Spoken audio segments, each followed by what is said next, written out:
Kansas State is always an interesting team because of their willingness to really force the run game, the way they scheme it with the quarterback, they leverage it, how they find leverage points on their offense. Talk about their offense from that standpoint and dive into that if you can, but the challenges for your defense to stop something like that. Yeah, no, it's starting with Coach Snyder years and years ago, and they've maintained, the same types of philosophies. That's probably why Coach Kleiman was hired. One of the many reasons he's been ultra successful. He's a national championship coach, so he knows what he's doing. But offensively, they put you in a lot of conflict in the world of run game, in the RPO world. It really fits them well, and they've got tremendous playmakers at both the quarterback and the running back position, a super well-coached offensive line, and excellent receivers. So it puts a lot of stress on you, puts you in conflict. Their ability, they're very it's not just the scheme, but they're also really good from a fundamental and execution standpoint, and they understand defense incredibly well too. And so it's just a very hard thing, to try to play good pass defense and at the same time, have the right numbers. If the quarterback's a runner, you need an additional defender than what you normally would. So you've got to find ways to be able to do both, not concede one for the other. And so they know, again, how they put you in a very difficult position defensively. So, you got to match their physical toughness with the precision, and then the scheme-wise, the extra hats where you need them. Makes it tough.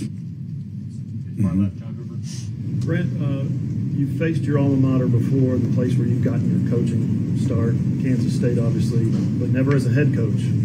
Has enough time passed? Is there enough water under the bridge that kind of thing doesn't affect you anymore? Or this being your first time as a head coach to face K-State, is there time to reflect on how you kind of got here in your career? I reflect about my opportunities and my relationships all the time. When I think about Kansas State, I go back to when I played there, and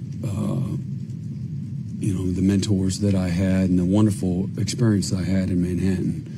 And but it's a long time ago, and so from a football standpoint, you've been invested in a variety of communities, decades at multiple spots. So again, all my memories are just what it was like going to college, just like you would going to college. Where'd you go to college?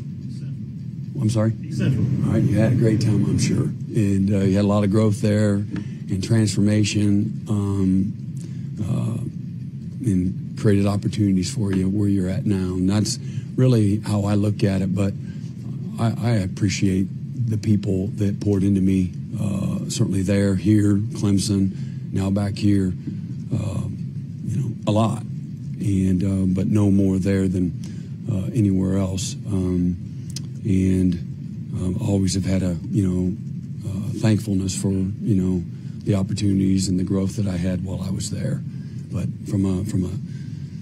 I'm the head coach. I go into every game the same that I've always have. I know I'm the head coach, but getting ready for a game is the same. And I look at the scheme and the DNA more than I do at the logos and all the other dynamic things that are interesting to everyone else or not interesting to me. With all due respect, what do we got to do to win? And so that's what this week is about, is trying to, put everything we got in the most important game of the year this week.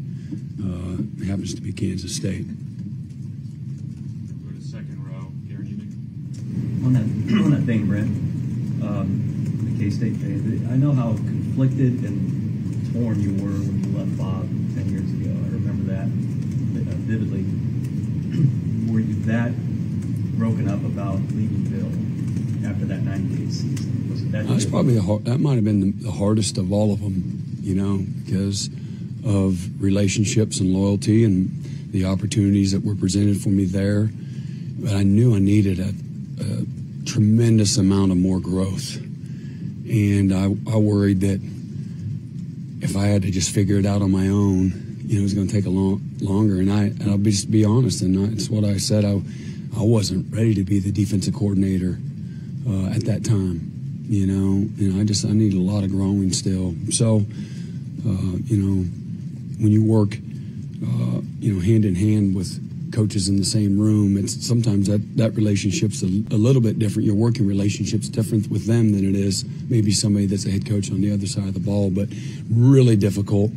I have my mom. She's telling me, she's telling me about loyalty and, my opportunities were given there first, and I didn't disagree. And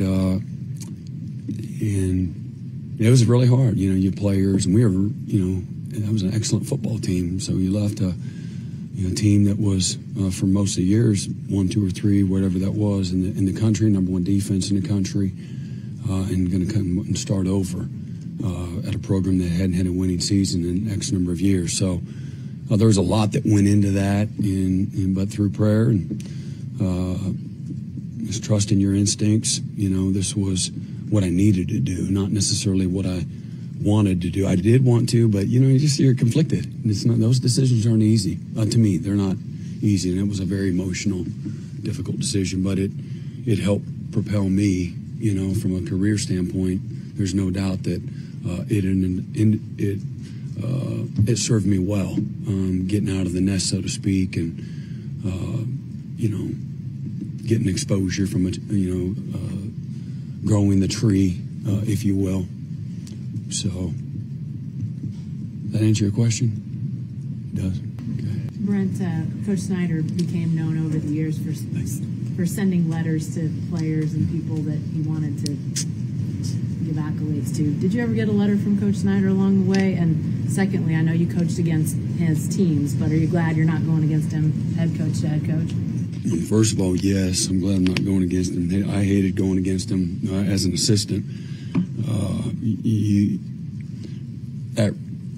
You always prepare diligently. When you're preparing for Bill Snyder, you better have like 3 different game plans, and most of them didn't work. He's brilliant, fabulous man in person. I've gotten several letters through the years, certainly since I've gotten here, and Clemson, and even early. He's a man of class and grace, and just always does everything the right way. But he asked him. We were text messaging last week going to Lincoln, and so I just want to see, hey, I don't know much, right? So when I was at Oklahoma before, again, you're the assistant. You're not thinking about all the stuff you're thinking if you're the head coach. So hey, anything I need to remember about Lincoln? And he reminds me that the Nebraska fans were in the parking lot of the hotel about 1 a.m. honking horns and screaming, yelling, and waking the team up. And